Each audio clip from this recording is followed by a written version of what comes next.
Common লার্নের lesson 1-এ তোমাদের সবাইকে welcome. একটা রিজনিং এর প্রবলেম আজকে আমরা দেখব।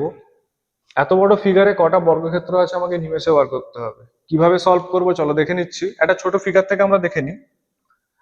এই ফিগারে আমাকে বলেছে কটা বর্গক্ষেত্র আছে বার করতে হবে। নিয়মটা দেখে নাও, যত বড় অঙ্ক হোক না কেন নিমেষে তোমরা সলভ করতে পারবে।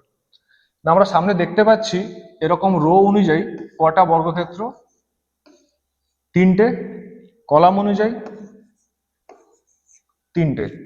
তাহলে কি করতে হবে, রো এর যে শেষ সংখ্যাটা এখানে লিখবো আর কলামের শেষ সংখ্যাটা আমরা এখানে লিখবো, মাঝখানে গুণ চিহ্ন দেব। এবারে যতক্ষণ না সংখ্যা কমাতে কমাতে নিচে শূন্য আসছে ততক্ষণ কিন্তু আমরা সংখ্যা একটা একটা করে স্টেপ বাই স্টেপ কমাতে থাকবো।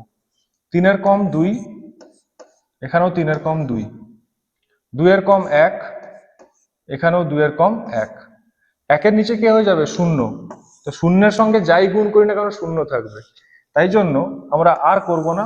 এখান থেকে আমরা কি করব, 3-3-এ কত 9, 2 2-গুণে 4, 1 1-এ 1। তাহলে এটাকে আমরা যোগ করব, 9 4 13 আর 1 14। অর্থাৎ এই টোটাল ফিগারে 14খানা বর্গক্ষেত্র আছে। যদি দেখে মনে হয় এখানে 3 3 6 3 9খানা বর্গক্ষেত্র আছে তাহলে কিন্তু উত্তর ভুল, কারণ আকৃতির ভেতরেও আকৃতি থাকে, তাই জন্য এর নাম রিজনিং। চলো এরপরে দেখে নিই এই ফিগারটা ঠিক আগের নিয়মেই সলভ করব। তাহলে এখানে দেখতে পাচ্ছি আমরা বর্গক্ষেত্র আছে রো ধরে লাস্টে 3, কলামে দেখে নিই কটা আছে, একটা সারিতে 5খানা। তাহলে সেই নিয়মে আমরা রো এর যে শেষ সংখ্যাটাকে লিখব এবং কলামের শেষ সংখ্যাটাকে লিখব এবং 1 কমাতে থাকবো। 3-এর পরে 2, 5-এর পরে 4, 2-এর পরে 1, 4-এর পরে 3, 1-এর পরে কিন্তু শূন্য হয়ে যাবে, অর্থাৎ এর পরে আর যাই করি না কেন ওটা বেকার। তাহলে আমরা এতটাই নেব। এবারে কি করব, মাঝখানে এগুলোকে আমরা গুণ করব।